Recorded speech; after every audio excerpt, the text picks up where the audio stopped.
Hello everybody! Welcome back to my YouTube channel! So for today's video, I'm going to tackle about the dynamics between local and global cultural production. So are you ready guys to learn about this topic?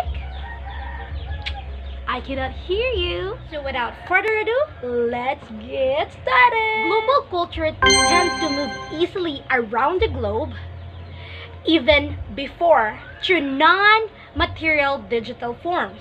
Why? Because we all know that there is now an emergence of new technologies, gadgets, cell phones, and even internet that make us able to be more exposed, and we can easily learn this new culture. To further understand this topic, let's move on to the three perspectives of global cultural flows. And what are these? Did you know it? So, the first perspective is cultural differentialism, is cultural hybridization, and third and the last one is cultural convergence. The first one is cultural differentialism. It emphasizes the fact that cultures are essentially different and superficially affected by the global flows. And due to this eternal cultural differences, increasing interaction could lead to intense clashes.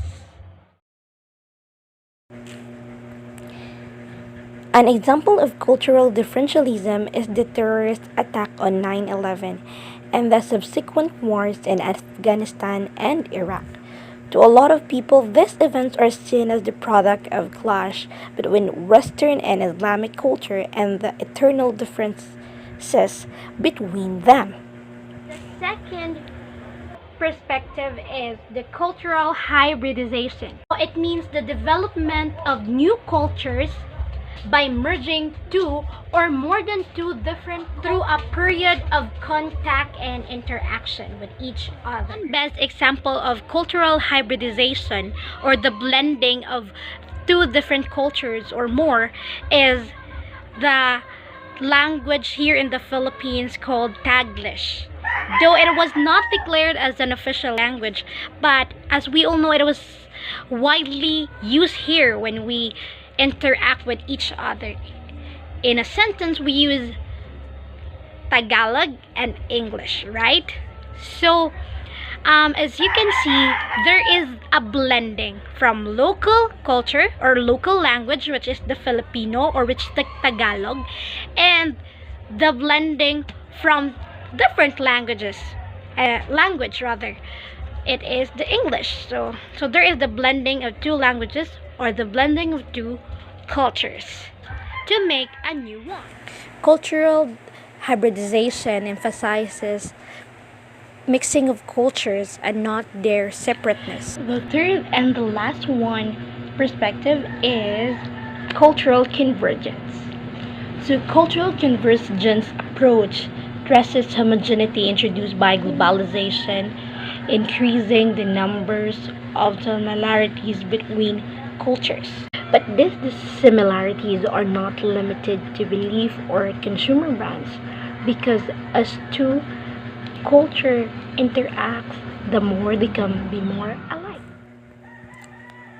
An example of cultural convergence are the use of technology, participation in global sports, and the English language. Cultural convergence occurs when multiple cultures become more like one another through exposure to traditions, ideals, and languages. So that's it guys. Again and again, this is Jastin Talingting, always at your service. I hope you learned something today. Don't forget to like, comment, and subscribe. Bye bye.